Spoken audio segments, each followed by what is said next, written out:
2025 NEET കെമിസ്ട്രിയിലെ 10ാമത്തെ question ആണ് question number 10. മക്കളെ വളരെ കൺഫ്യൂസിംഗ് ആയിട്ടുള്ള ഒരു ക്വസ്റ്റ്യൻ ആയിരുന്നു ഇത്. കാരണം ഇതിന് 2 ആൻസേഴ്സ് വരുന്നുണ്ട്. ഇതിൽ ഏതെങ്കിലും ഒരു ആൻസർ മാത്രം, കറക്റ്റ് ആയിട്ടുള്ള ഒരു ആൻസർ മാത്രമേ നിങ്ങൾ എക്സാമിന് പിക്ക് ചെയ്യാവൂ. യെസ്, ക്വസ്റ്റ്യൻ ഇതാണ്.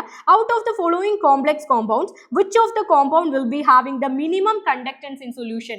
4 കോംപ്ലക്സുകൾ തന്നിട്ടുണ്ട്. ഇതിൽ ഏതിനാണ് കണ്ടക്ടൻസ് ഏറ്റവും കുറവ് എന്നാണ് നിങ്ങൾ ഐഡന്റിഫൈ ചെയ്യേണ്ടത്. സോ ഡിസോസിയേറ്റ് ചെയ്യുമ്പോൾ ഏറ്റവും കൂടുതൽ അയോൺസ് എവിടെയാണ് ജനറേറ്റ് ചെയ്യാൻ നോക്കുക. ഏറ്റവും കൂടുതൽ അയോൺസ് ജനറേറ്റ് ചെയ്യുന്നിടത്തായിരിക്കും കണ്ടക്ടൻസ് ഏറ്റവും കൂടുതൽ. രണ്ടും കൂടി ഡയറക്ട്ലി പ്രൊപ്പോർഷണൽ ആണ്. സോ ആദ്യത്തെ കോംപ്ലക്സ് ഡിസോസിയേറ്റ് ചെയ്താൽ കോർഡിനേഷൻ സ്പിയറിന്റെ പുറത്ത് നിങ്ങൾ കൗണ്ടർ അയോൺസ് ഒന്നും തന്നെ കാണുന്നില്ല അല്ലേ? അതുകൊണ്ട് തന്നെ ഇത് ഡിസോസിയേറ്റ് ചെയ്താൽ ഒരൊറ്റ കോംപ്ലക്സ് അയോൺ മാത്രമായിരിക്കും ഫോം ചെയ്യുക.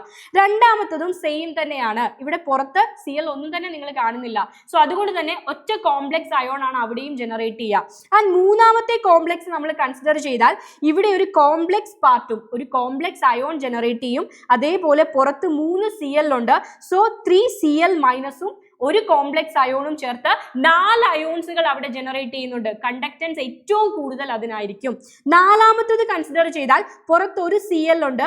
അതുകൊണ്ട് തന്നെ ഒരു Cl മൈനസും ഒരു കോംപ്ലക്സ് അയോണും ചേർത്ത് 2 അയോൺസ് ആണ് അവിടെ ജനറേറ്റ് ചെയ്യുന്നത്. സോ ഇവിടെ ആൻസർ ആയിട്ട് വരുന്നത് ഓപ്ഷൻ 1ഉം ഓപ്ഷൻ 2ഉം ആണ്. രണ്ടിനും ഒരു അയോൺ വീതമാണ് ജനറേറ്റ് ചെയ്യുന്നത്. കണ്ടക്ടൻസ് ഏറ്റവും കുറവ് അതിനാണ്. ഏതെങ്കിലും ഒരു ആൻസർ പിക്ക് ചെയ്യുക.